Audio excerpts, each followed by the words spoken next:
क्या कभी ये ख्याल आया है कि हमारी जिंदगी की कहानी क्या वो सिर्फ हमारे फैसलों से लिखी जाती है, या फिर कोई और भी है जो इसकी पटकथा लिख रहा है? आज हम समाजशास्त्र यानी सोशियोलॉजी की दुनिया में उतरकर इसी सवाल का जवाब ढूंढने की कोशिश करेंगे। तो चलिए इसकी शुरुआत करते हैं उस एक सलाह से जो हम सबको कभी ना कभी कहीं ना कहीं जरूर मिली है। और मजे की बात यह है कि इसी सलाह से कई उल्टी सीधी कॉन्ट्रडिक्टरी बातें निकलती हैं। और वो सलाह क्या है? यही कि बस मेहनत करो और कामयाबी तुम्हारे कदम चूमेगी। सुनने में कितना सीधा लगता है ना, हमारी अपनी कोशिश ही सफलता की गारंटी है। लेकिन कहानी में ट्विस्ट तब आता है जब कोई आकर कहता है, अरे ये वाला सब्जेक्ट लो, इसमें नौकरी जल्दी मिलेगी। और बस अचानक से हमारी मेहनत के अलावा एक बाहरी चीज जॉब मार्केट भी इस खेल में शामिल हो जाता है। और फिर बात और भी पेचीदा हो जाती है जब सुनने को मिलता है, लड़की होकर ये सब्जेक्ट लोगी, क्या ये प्रैक्टिकल है? अब देखिए कैसे जेंडर भी हमारी पर्सनल चॉइस के आड़े आ गया। और आखिर में ये भी सुनने को मिलता है, देखो घर की जिम्मेदारियां भी तो हैं, कोई लंबा कोर्स मत चुनना। साफ है, अब परिवार की आर्थिक स्थिति भी हमारे रास्ते तय करने लगी है। तो फिर असल कहानी है क्या?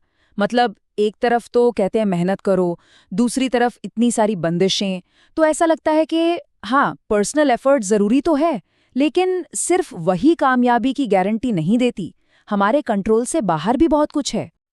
तो यहीं पे समाजशास्त्र हमें इन उलझे हुए धागों को सुलझाने के लिए एक खास नजरिया देता है। समझिए कि एक चाबी है जो इस पूरी पहेली को खोल सकती है। और इस चाबी को कहते हैं सोशियोलॉजिकल इमेजिनेशन या समाजशास्त्रीय कल्पना। ये है क्या? ये हमारी अपनी निजी जिंदगी और उन बड़ी सामाजिक ताकतों के बीच के रिश्ते को समझने की काबिलियत है। वो ताकतें जो हमारी जिंदगी को शेप देती हैं, उसे एक आकार देती हैं। और इस बारे में सी राइट मिल्स ने जो कहा है वो सच में बहुत गहरा है।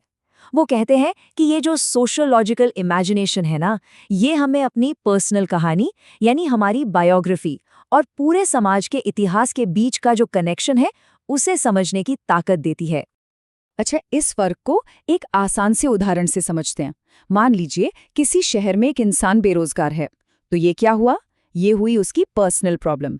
लेकिन अगर उसी शहर में लाखों लोग बेरोजगार हैं तो तब ये सिर्फ एक पर्सनल प्रॉब्लम नहीं रहती, ये एक पब्लिक इशू, एक सामाजिक मुद्दा बन जाता है।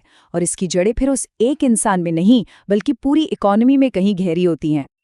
तो चलिए अब थोड़ा और आगे बढ़ते हैं और देखते हैं कि ये नज़रिया हमें रोज़मर्रा की जो हमारी कॉमन सेंस वाली सोच है उससे आगे देखने में कैसे मदद करता है। जैसे गरीबी को ही ले लीजिए। आम सोच यानी कॉमन सेंस इसका कारण क्या बताती है कि भाई इंसान आलसी है या उसने गलत फैसले लिए। लेकिन समाजशास्त्र कहता है, एक मिनट रुकिए, जरा बड़ा सोचिए, क्या इसका असली कारण समाज में फैली असमानता का पूरा स्ट्रक्चर, कम मजदूरी और मौकों की कमी तो नहीं है? देखिए, ये हमें एक इंसान से हटकर पूरे सिस्टम पर सवाल उठाना सिखाता है। और सबसे जरूरी बात यह है कि ये सब सिर्फ कोई हवाई बातें या अंदाजे नहीं हैं।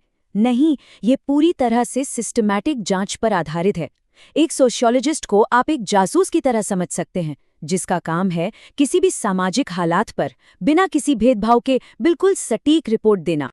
लेकिन सवाल ये उठता है कि सोचने का ये जो अनोखा तरीका है, ये आया कहाँ से? आखिर हमें इस नए लेंस, इस नए नजरिए की जरूरत पड़ी ही क्यों? तो इसका जन्म हुआ था 18वीं और 19वीं सदी के यूरोप में। उस समय इंडस्ट्रियल रेवोल्यूशन यानी औद्योगिक क्रांति से जो जबरदस्त उथल-पुथल मची थी, ये उसी के जवाब में पैदा हुआ। ये उस दुनिया को समझने की एक कोशिश थी जो बहुत ही तेजी से बदल रही थी।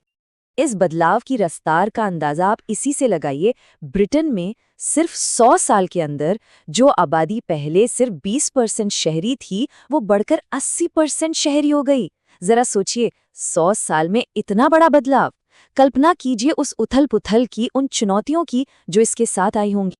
लोगों की तो पूरी जिंदगी ही बदल गई थी।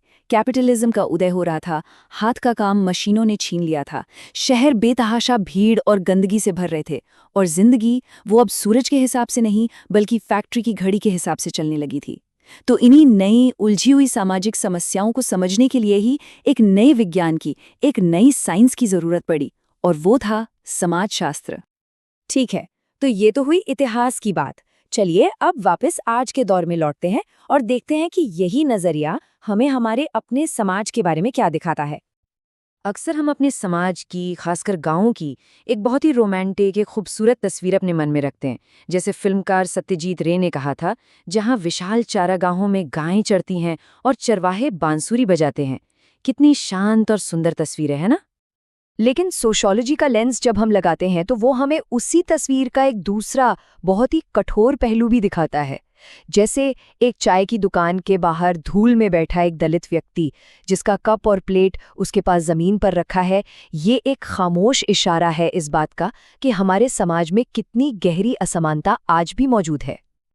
और जैसा कि अमर्त्य सेन कहते हैं, ये जो असमानता है ना, ये सिर्फ अमीरी गरीबी की नहीं होती, इसके कई चेहरे हैं। कुछ लोगों के पास राजनीतिक ताकत है तो बाकियों के पास बिल्कुल नहीं।